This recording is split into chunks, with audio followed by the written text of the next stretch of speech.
First, we had Paul Ryan say, A, they can, walk and chew gum at the same time, kind of a cliche, and B, that voters would judge them on their policy. Do you buy that? It's a sober philosophical tone by Speaker Ryan, Joe, I would say, in the midst of Trump turmoil from the president and the White House that's escalating beyond what we've seen so far. The speaker has been pretty good in the last few months about dismissing drama from the White House as sort of a day-to-day thing, a momentary thing that'll fade, and that not something that he has to be worried about. But today he took a more somber tone and said we need to get the facts on these latest revelations involving the FBI and what the president may have said to former Director Comey. This is casting a real cloud over the Republican agenda, which was already not in great shape given the drama and the divisions in the party. Now they're facing a situation where Republican leaders on the oversight committees are demanding information from the Trump administration about these communications between the president and former Director Comey. This is serious stuff in a sense that we have not seen before. And the GOP has a pretty ambitious agenda. The one that investors care about is the tax reform part of it. How far along have the Republicans gotten, has the White House gotten on that effort? Well, really all they have that they put out publicly is that one-page plan. They say they're going to work with the House and with the Senate to put out legislative text sometime this year, but they are still a long, long way away from that. They basically have 50 pages of ideas, of a blueprint, if you will, but no, there's all these details of, how are you going to tax financial products? So what are you going to do with financial services? None of that has really been figured out on a level that you would need to pass something in the next couple months. Sahil, what we heard from Paul Ryan as well today was the fact that he said, look, these conversations are still happening, the tax conversations, the healthcare conversations.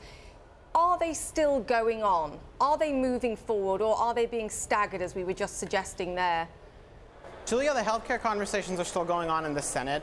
Republicans over there are working to craft a bill that they can pass. They've rejected the House version, saying that cannot pass the Senate. I spoke to Senator Orrin Hatch, the chairman of the Finance Committee that oversees taxes and healthcare, just a couple of moments ago. He was not committing to passing a healthcare bill by the August recess. He said tax conversations are in very preliminary stages. The House this week is kicking off its hearings on tax reform starting tomorrow. Again, preliminary stages. It's just going to be a discussion. Don't expect any decisions to be made.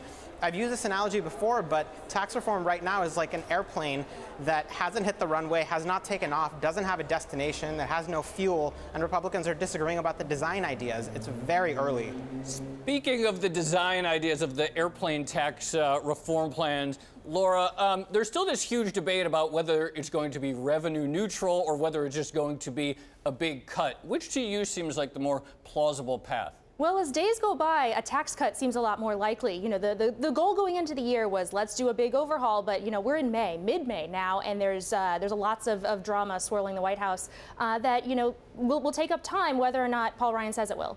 So what we just heard from the SALT conference there actually was two things: invest in Europe, and the second thing was pick stocks where there's going to be benefit from deregulation.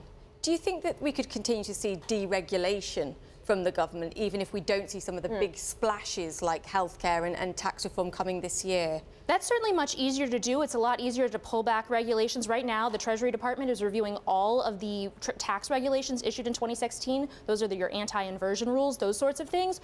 Those could go away if the president decides so. So this is really important, I think, for market sentiment here. It is. Something else also important for markets is funding the government, Sahil. That's something that needs to be sorted after the August recess. Is that a done deal? Can we count on that being done, even with all the drama? It's not a done deal. It's something that Republican leaders certainly want to do. They have no appetite for a government shutdown, as we saw just a few weeks ago when they funded the government previously, and they had to extend the deadline by 1 week, which kind of gives you an indication as to the fact that this is not an easy thing to do, even when they control all the levers of government. Funding the government, is something they're going to have to do by September 30th. They're also going to have to extend some expiring programs like flood insurance and the Children's Health Care Program. Then they have a debt limit increase coming up, which is a vote that Republicans really hate to put on the table. And by the end of that, it's an open question how much political capital Republican leaders are going to have to pass ambitious projects that aren't about, preventing crises and fiscal cliffs of this sort. So the calendar is not on their side. Time is not on their side right now. This drama from the White House certainly doesn't help.